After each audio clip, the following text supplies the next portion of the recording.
Hello and welcome. How best to share limited vaccine supplies is due to be discussed here in London by foreign ministers from the wealthy G7 nations. There is growing pressure to redistribute stockpiles and know-how with poor countries that are struggling. So far, we've seen more than 49 million vaccine doses delivered through Covax. Now, that's the international program set up to ensure fair access to vaccines. But the WHO leader said back in April that only 0.3% of vaccines administered around the world had gone to people in low-income countries. So far, it's the US that has promised more than $4 billion to Covax, far more than any other country, but it has sidestepped calls to relax international property rules to allow cheaper vaccines. The UK as well has pledged $500 million, but along with other rich nations, there's a question about what happens to vaccines that are surplus to domestic needs. In a sign of the challenges faced by the G7 meeting, it's emerged the Indian delegation is now self-isolating after 2 of its members tested positive. They will now take part in the meeting virtually. Courtney Bembridge reports. Are wealthy nations doing enough to help poorer countries tackle COVID-19? That's the question being put to G7 foreign ministers who are meeting to consider new ways to ensure fairer access to vaccine stockpiles. The G7 countries are the world's economic and political leaders. They're also home to many of the world's vaccine producers. We will only solve the vaccine crisis with the leadership of these countries. 6 months into the global vaccine rollout, and only 0.3% of the doses administered around the world have gone to people in low-income countries. Contrast that with the figures we're hearing from the US. Our goal by July 4th is to have 70% of adult Americans with at least one shot and 160 million Americans fully vaccinated. That means giving close to 100 million shots, some first shots, others second shots, over the next 60 days.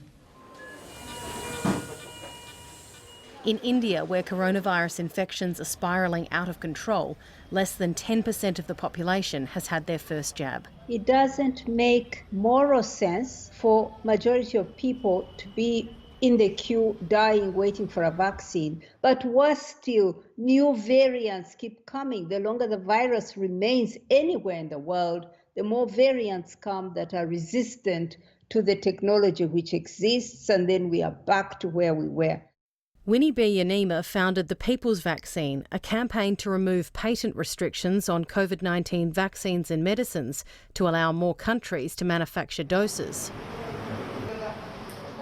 The World Health Organization supports the plan, along with 100 countries led by South Africa and India that are petitioning the World Trade Organization to waive protections on intellectual property.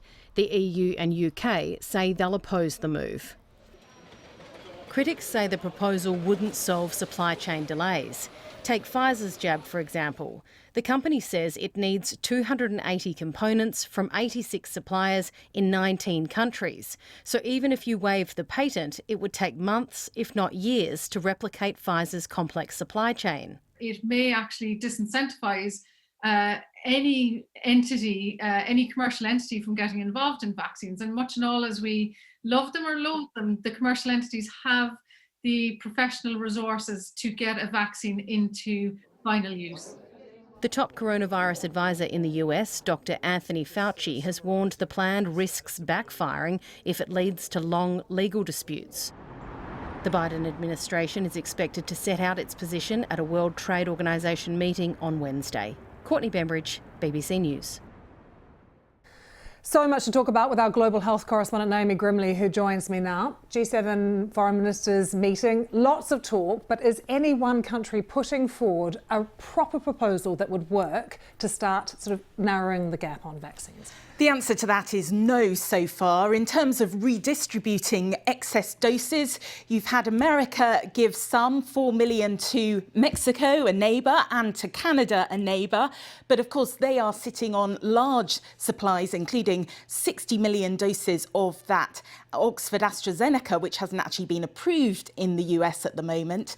And when it comes to a country like the UK has got in the pipeline access to 517 million doses of vaccine. Now, obviously, that is many more times than it needs to vaccinate its entire population. The only country that has actually sort of put some proposals to Covax so far is France. It's volunteered to give some to West Africa, but again, a tiny amount. We're talking about 500,000 doses, so not very much. It wouldn't really go very far in West Africa. And overall, Naomi, the world does need more vaccines. We need to produce more. What's happening with the supply chains at the moment? Well, they're severely disrupted, and this is a big problem because the Serum Institute, the biggest vaccine maker in the world, is obviously situated in India, and they now need to keep those vaccine doses for themselves.